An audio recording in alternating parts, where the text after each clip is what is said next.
Bonjour Edwige Diaz. Bonjour, merci pour votre invitation. Vice-présidente du Rassemblement national, députée de la Gironde, invitée d'Inter ce matin. J'attends vos questions, vos réactions au 01 45 24 7000 et via l'application Radio France. Il vaut mieux des efforts choisis maintenant que des sacrifices subis plus tard. Ça, c'est François Bayrou qui défend ses choix budgétaires hier soir sur sa nouvelle chaîne YouTube.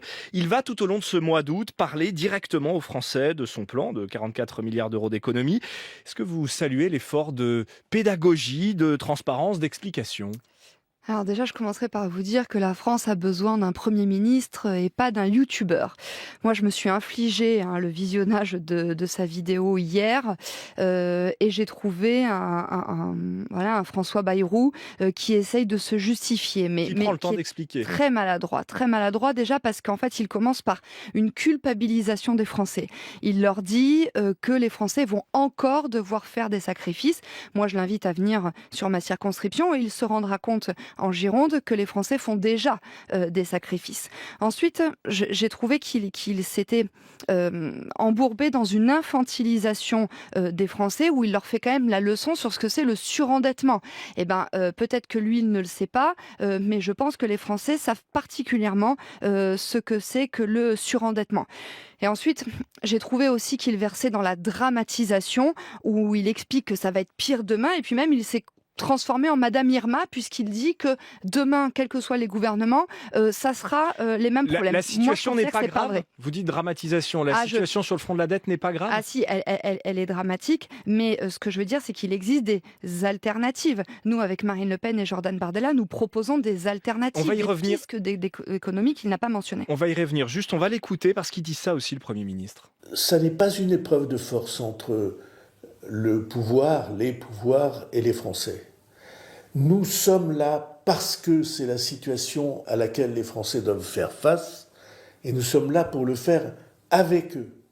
Ma conviction, c'est qu'on ne peut réaliser des changements aussi importants, aussi profonds et aussi bienfaisants. On ne peut pas le faire sans les Français, jamais sans les Français. Ce n'est pas contre les Français, ce n'est pas une épreuve de force, dit-il. Vous, en revanche, vous voulez en faire une épreuve de force.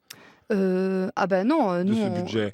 Non, c'est pas du tout notre état d'esprit. Mais là, en l'occurrence, Monsieur Bayrou s'est transformé en commentateur de son échec. Il dit que la France a un déséquilibre budgétaire depuis 50 ans. Je voudrais juste lui rappeler en fait que c'est son bilan.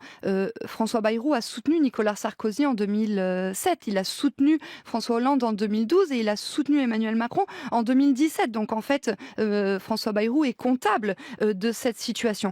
Là où je trouve que François Bayrou joue à un jeu dangereux, c'est que j'ai quand même l'impression qu'avec cette méthode, il veut en fait diviser les Français, voire même opposer les parlementaires aux Français. Et pourquoi opposer les parlementaires aux Français ? Parce qu'en fait, il décide de faire de la pédagogie vis-à-vis des Français, comme si les Français n'étaient pas suffisamment intelligents pour savoir qu'avec M. Bayrou, c'est un risque d'année blanche, donc ça veut dire une baisse des pensions, que ce soit des pensions de retraite, des prestations sur le handicap, par exemple, tout en ne touchant pas à l'éléphant au milieu du salon, qui est par exemple la question de l'immigration, la question du budget de la France, de la contribution nette de la France au budget de l'Union européenne.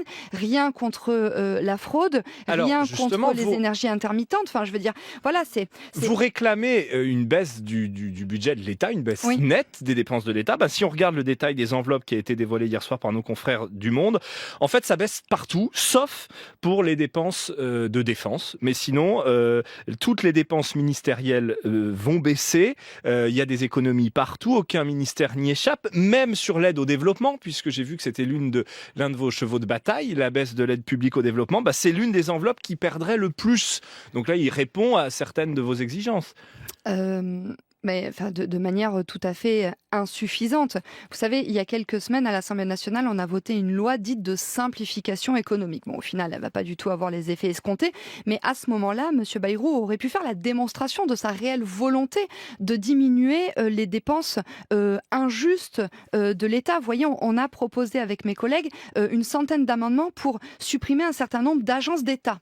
Ces agences d'État qui coûtent très cher et qui servent la plupart du temps à recaser les copains copains, les ministres remerciés ou les députés battus. Eh bien, systématiquement, les macronistes se sont alliés à la gauche pour rejeter nos amendements de suppression. Donc, vraiment, je pense que M. Bayrou là s'aventure dans un exercice hasardeux et qu'il essaye en fait de peut-être de relever sa cote de popularité, parce que c'est quand même le Premier ministre de l'impopularité, avec plus de 82% des Français qui ne lui font pas confiance, et ils ont bien raison de ne pas lui faire confiance. Sur le fond, vous gardez la porte ouverte à la négociation, puisque là, oui, il laisse 2 mois à la négociation, François Bayrou. Vous dites déjà, c'est la censure assurée à l'automne? Non, parce que nous sommes des élus responsables et nous espérons qu'ils nous écoutent. Mais bon, ça fait quand même 3 ans qu'ils ne nous écoutent pas. Tous les ans, nous participons aux soi-disant négociations, par la voix notamment de notre collègue Jean-Philippe Tanguy, et jamais ils ne retiennent les mesures que nous proposons, qui sont pourtant des mesures de bon sens et qui sont plébiscitées par les Français. Vous savez, Marine Le Pen a adressé il y a quelques jours une lettre à François Bayrou pour lui dire que les arbitrages qu'il avait faits étaient injustes et inutiles. Et donc elle a proposé un certain nombre de mesures, notamment en matière de réindustrialisation, de refondation de l'action publique, de manière à revaloriser le travail des Français, à simplifier la vie économique des entreprises pour leur redonner de la compétitivité, et surtout de faire la chasse aux mauvaises dépenses, comme je vous l'ai dit, sur l'immigration, sur l'Union européenne, sur les agences de l'État, etc. Sur l'immigration, le coût de l'immigration, vous savez bien qu'il faut mettre cela en regard de ce que les immigrés rapportent aussi à l'économie. C'est un calcul très compliqué. L'OCDE, en 2021, avait parlé d'un coût quasi nul en fait pour l'économie française. Qu'est-ce que vous voulez réduire sur l'immigration? C'est par exemple l'AME, l'aide médicale d'État, c'est 1 milliard à peu près. Oui, alors ça serait en effet un mais bon ça début. évite d'importer plein de maladies sur le territoire national. Ça évite tout un nombre de coûts différents, toute une série d'autres coûts sociaux et sanitaires différents. Ce que nous voulons, nous, en ce qui concerne l'aide médicale d'urgence, c'est-à-dire en fait l'aide médicale d'État, c'est-à-dire la gratuité de tous les soins au bénéfice des clandestins, c'est le transformer en aide médicale d'urgence, justement, parce qu'évidemment, nous n'allons pas laisser les personnes gravement malades voir leur santé se détériorer. Nous souhaitons aussi réserver les aides sociales non contributives aux Français et aux étrangers qui justifient d'un emploi et d'une situation régulière sur le territoire national. Mais voyez quand même que il y a 50% des étrangers extra-européens en âge de travailler qui ne travaillent pas. Ça représente un coût. Le contentieux administratif, c'est 50% qui est consacré à la question des étrangers. Donc là aussi, ça représente un coût, avec notamment l'aide juridictionnelle. Sur les déboutés du droit d'asile, 96% restent en France. L'aide alimentaire, une grande partie est accordée aussi aux clandestins. Donc plus quasiment le milliard d'euros qui est attribué chaque année à toutes les associations de soutien aux migrants et même aux clandestins. Donc vous voyez, tout ça représente un coût qui n'est non négligeable. Et alors qu'on demande aux Français de faire toujours plus d'efforts, oui, nous considérons que les Français doivent en priorité bénéficier de la solidarité nationale. Censurer cet automne, est-ce que ce n'est pas prendre un risque énorme pour le pays, alors que les marchés nous attendent au tournant, qu'on n'est pas à l'abri d'une crise de la dette, d'un scénario à la grecque? Est-ce que vous prendriez cette responsabilité immense du saut dans l'inconnu?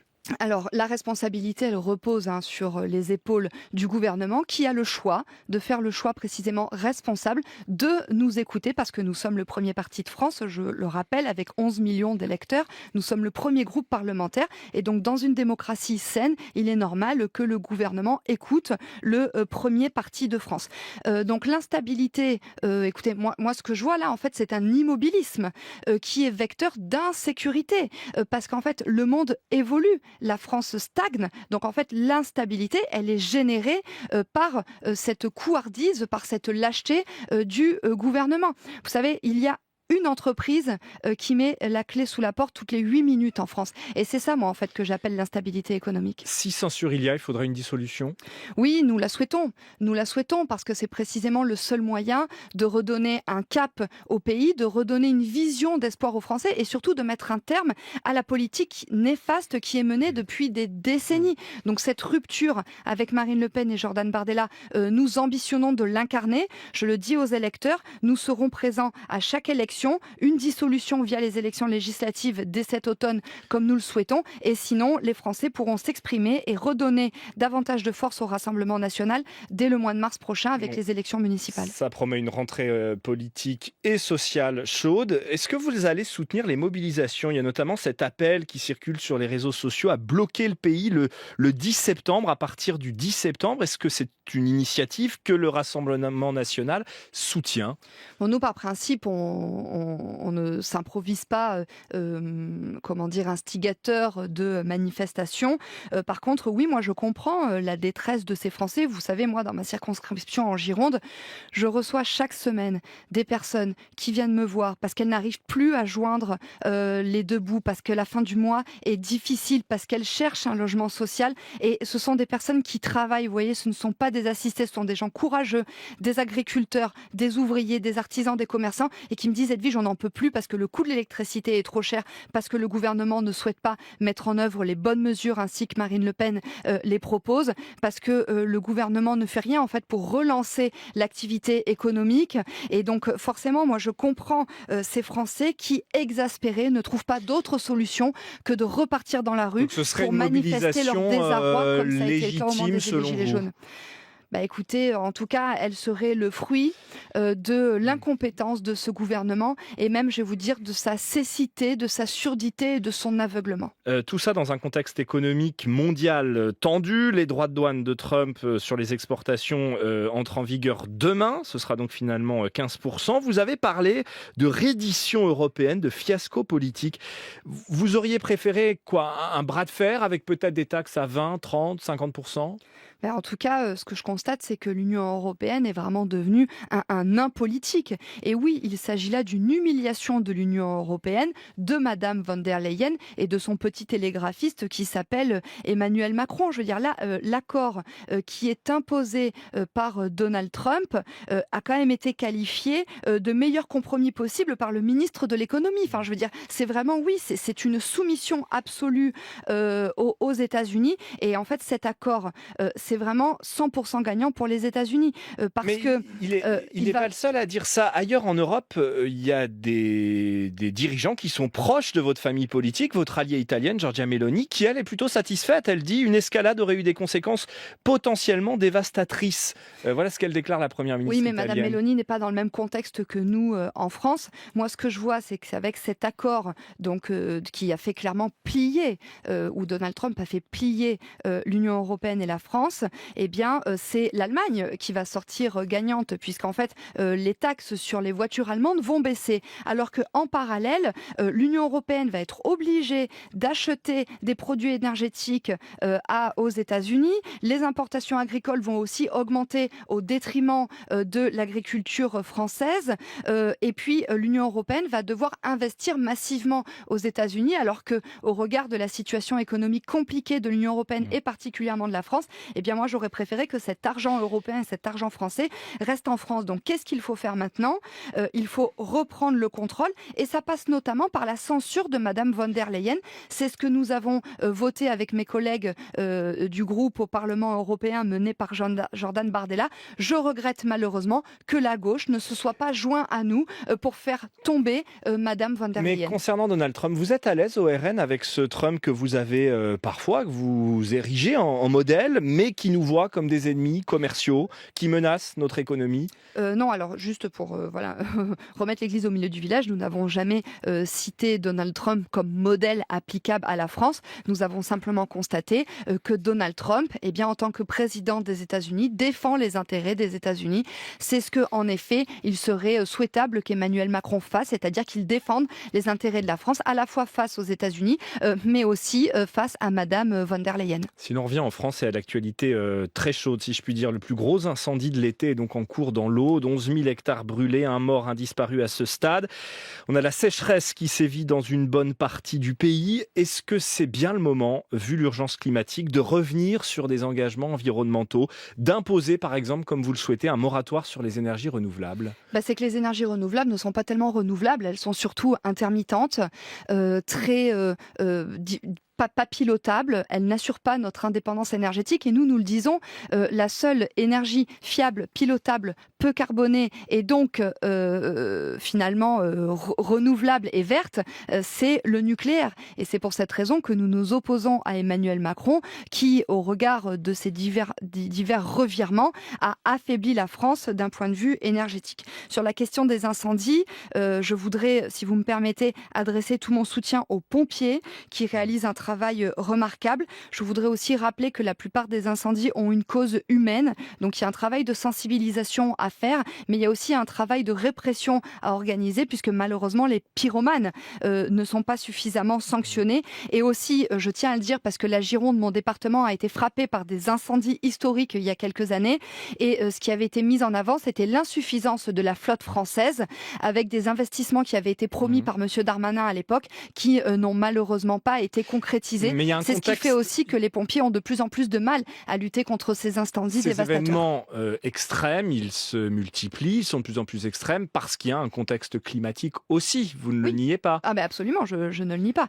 Je dis qu'il y a plusieurs causes à ces incendies et que bien évidemment la question climatique n'est pas à écarter. Mais c'est aussi pour ça qu'il faut renforcer notre flotte en matière de Canadair par exemple, ce qui n'est pas le cas. Et en matière environnementale, Tout à fait. cette autre actualité demain, le Conseil constitutionnel qui doit rendre son avis sur la loi du plomb, qui je le rappelle réautorise un insecticide qui avait été interdit. Est-ce que vous craignez la censure de cette loi ?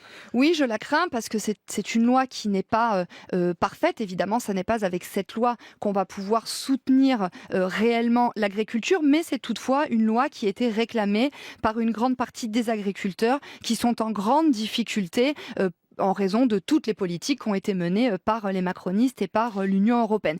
Sur la question du néonicotinoïde, l'acétamipride, moi je voudrais dire à tous ceux qui ont instigé ces 2 influenceurs... millions de personnes qui ont signé la pétition, vous en faites quoi ? Cette pétition, en fait, qui a été lancée par des influenceurs.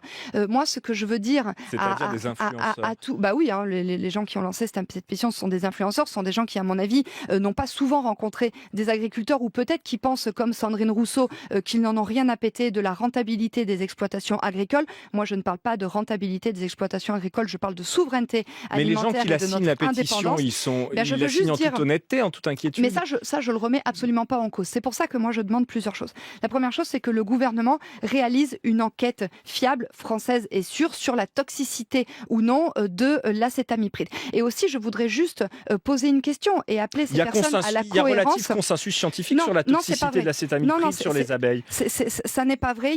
Ce sont en fait des pistes, mais c'est pour ça que clarifions le doute. Le gouvernement peut lancer une étude avec des scientifiques français pour qu'on ait vraiment la réponse, parce qu'en fait, il ne s'agit pas de faire... Il y a quelques jours sur France Inter, Philippe Brancola, CNRS, nous a dit il y a consensus scientifique sur la toxicité de cet acétamipride. Non, je suis désolée, il n'y a pas consensus scientifique sur l'acétamipride, et c'est pour ça que j'invite le gouvernement à lancer une étude claire. Ce que je veux dire, c'est que en fait, il faut juste faire preuve de cohérence. On ne peut pas dire on va interdire l'acétamipride en France alors qu'il est utilisé non seulement partout au sein de l'Union européenne, mais qu'en plus les importations de produits cultivés avec ce produit ne sont pas interdites en France. Donc en fait, moi j'appelle juste à la cohérence des uns et des autres. Et en fait, si ce produit est toxique, eh bien si sa toxicité est démontrée, ok. Mais dans ce cas-là, on protège les Français et l'ensemble des Français. Et c'est-à-dire qu'on n'autorise pas les importations des produits cultivés avec l'acétamipride et on l'interdit, on harmonise la législation européenne, parce que là, en fait, les agriculteurs français sont une fois de plus les dindons de la farce, et il ne faut pas s'étonner que malheureusement, il y ait une surmortalité en raison des suicides dans cette profession qui souffre et à laquelle j'adresse tout mon soutien. On va revenir sur l'agenda de cet automne et le budget avec la question de Christophe qui nous attend au standard. Bonjour. Bonjour. C'est à vous. Vous m'entendez bien ? On vous entend. Parfait. Oui, je posais la question par rapport au RN. C'est marrant parce qu'il parle toujours d'essayer de faire des économies sur les plus pauvres et puis sur l'immigration, mais il ne parle pas d'aller chercher l'argent qui nous a été volé par ces milliardaires déjà depuis quelques décennies. C'est bizarre que là-dessus, vous êtes très très très très silencieux. Les 1000 milliards de déficit supplémentaires, c'est surtout des cadeaux fiscaux à ces milliardaires. Pourquoi vous n'en parlez jamais ? Merci Christophe. Edwige Diaz vous répond. Oui, je réponds à Christophe dont la question est quand même assez orientée. Donc je vais quand même répondre pour les autres auditeurs. Dire que Christophe en fait ferait bien d'écouter les débats à l'Assemblée nationale et ainsi il se serait rendu compte que nous, avec Marine Le Pen et Jordan Bardella, nous avons proposé à plusieurs reprises la taxation des surprofits et des superdividendes. Sur notre solidarité à l'égard des plus pauvres. Mais elle est évidemment entière. Je le dis, nous souhaitons que les Français puissent bénéficier en priorité aux logements sociaux. Nous avons souhaité revaloriser les salaires en proposant un deal gagnant-gagnant avec les chefs d'entreprise de manière à ce qu'ils puissent augmenter les salaires de 10% dans la limite de 3 fois le SMIC avec une exonération des charges. Donc voilà comment on lutte concrètement contre la paupérisation des plus modestes. Il y a une contribution de solidarité prévue par François Bayrou, justement. Oui, mais qui va s'appliquer justement sur les entreprises. C'est ça que vous parlez ? Sur les plus hauts revenus qui est prévu dans son plan budgétaire. Alors il faut voir à partir de quel montant il met les plus revenus, parce que moi je me souviens d'un François Hollande qui estimait qu'on était riche à partir de 4 000 € par mois. J'ai pas l'impression qu'on soit riche à partir de 4 000 € par mois. Jordan Bardella, est-ce qu'il passe son été à se préparer à 2027 pour remplacer Marine Le Pen qui pour l'instant ne peut pas se présenter, Edwige Diaz ?